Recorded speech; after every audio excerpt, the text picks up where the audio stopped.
napunta lang ako doon sa veterans dahil nangyari po sa aking mga department heads na kinulong. Kaya sinisigurado lang natin na okay yung mga nadadamay na empleyado. Opo. Thank you.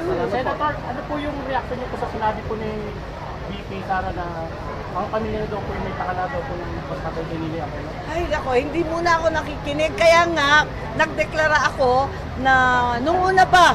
Kasi alam ko na magkakabangayan ng ganito at talagang maghahagisan ng putik. Kaya noon pa, sabi ko na, nako, mag-independent ako, trabaho na lang. Dahil ayoko masali dyan.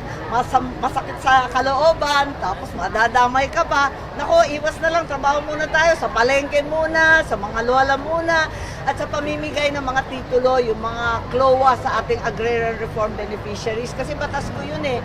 Kaya tuwan-tuwa ako, nagbibigay natin yung mga titulo matapos ang 5 dekada mahigit ng land reform. Sa wakas, magbibigay na ng libre, wala ng utang, zero balance na ang ating magsasaka.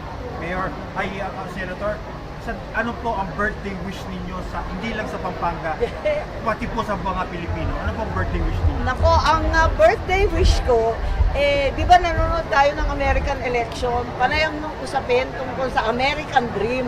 Napaka-ambisyoso ng Amerikano. Talagang gusto nila sumikat, yumaman, maging celebrity. Iniisip ko, ano kaya yung pangarap ng Pilipino? Ang pangarap natin, napaka-simple, napaka-payak. Deserve natin makuha yung simple at payak na pangarap na yan na busog lahat ng pamilya, makatapos yung anak at may bahay kahit paano. Deserve naman natin talaga ang napakasimple na pangangailangan at mithiin ng bawat Pilipino. So tuloy-tuloy, deserve natin the service. Ayun. Senator,